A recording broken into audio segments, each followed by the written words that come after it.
This is the CBR Briefing, your essential compass for Caribbean economics, business, and policy. I'm Joseph Cox. Now, on July 15, the UN observed World Youth Skills Day. The global spotlight, however, has since shifted, but for the Caribbean, the issues remain urgent. Yes, our economies are showing signs of recovery. GDP is climbing in some markets. Foreign investment is flowing into tourism, energy, and infrastructure. But here's the uncomfortable truth. For too many young people, that growth hasn't translated into jobs, opportunity, or hope. Youth unemployment remains stubbornly high across much of the region, often double the national average. And if you ask the average job seeker in Kingston, Port of Spain, or Bridgetown, the story is sobering. Graduates struggling to find work in their field. Employers citing skills mismatches despite rising education levels. Young entrepreneurs are locked out of financing or slowed down by bureaucracy. And even at the entry level, the old paradox. Jobs demanding experience from those who have never been given the chance to gain it. The result? Migration. Year after year, some 70% of the region's brightest talent leaves in search of opportunity elsewhere. The brain drain isn't anecdotal, it's measurable and accelerating. Why? Because the jobs aren't there, or when they are, the pathways don't connect. Growth driven by capital intensive sectors like oil or mining or large scale tourism does not automatically create broad based employment. SMEs, which could absorb youth labor, are still under supported and under digitized. And then there's a mismatch between what our schools produce and what employers need. Graduates trained, but not always employable. Add to this a few more stubborn realities. Accreditation gaps. Too many institutions still offer postgraduate degrees or certificates that aren't recognized internationally. This limits skills portability and labor mobility, particularly under the CSME. Uncertified skills. Many individuals have competencies gained through work or training but lack formal certification, preventing them from accessing opportunities. And for some U.S. firms, insurance rules even require American certification before tradesmen or technicians can be engaged. Then there's a matter of information asymmetry. Jobs exist, candidates exist, but they don't always find each other.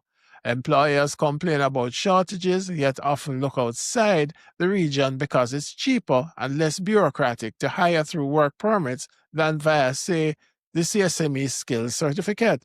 And of course, unconscious bias. Too often, locally or regionally trained graduates are overlooked in favor of those with foreign credentials, even when the skills are equivalent. All of this is happening while the global labor market itself is transforming. The World Economic Forum projects that by 2030, 39% of today's skills will be obsolete or transformed. Artificial intelligence alone could displace up to 300 million jobs worldwide. And in the fields most exposed to AI, the pace of change in employer demands has jumped by 66% in just 1 year. In fact, recent studies show that in the European Union, 43% of students lack basic digital skills, with the US even higher at 51%.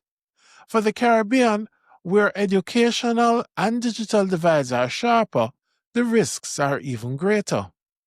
For Caribbean youth, that's a double threat. We are not building enough jobs at home, and we are not preparing enough workers for the jobs of tomorrow. And looming risks like the U.S. Call Center Worker and Consumer Protection Act, which restricts U.S. federal contracts from going to overseas call centers, poses a potential threat to thousands of Caribbean jobs in the BPO sector. So where do we go from here? First, we need bold investment in youth employability, digital skills, boot camps, regional apprenticeship programs, and job placement initiatives that give young people the experience they need to break the no experience, no job cycle. Second, We must rethink MSME support, not just with credit, but with simplified rules, digitization assistance, and stronger export linkages across the region. Third, we have to address accreditation and certification gaps, expand access to internationally recognized credentials while create systems to validate and certify skills that are already demonstrable, even if uncertified. Fourth, we must fix labor market information flows, build transparent regional platforms so that employers and job seekers can actually find each other, reducing the reliance on extra-regional recruitment. And finally, we need to reframe migration, not just as a loss, but also as a potential asset through remittances, diaspora investment, and brain circulation. Above all, youth employment must be treated as a core economic indicator on par with GDP growth and fiscal balance. Because a region that cannot create opportunities for its young people cannot claim to be truly growing. The Caribbean doesn't lack talent. It doesn't lack creativity. What it lacks is the determination to turn growth into jobs that matter and jobs that last. Well, this has been your Caribbean Business Review. I'm Joseph Cox. Please stay tuned for more insights into the region's business, financial, and economic landscape with an eye on equity.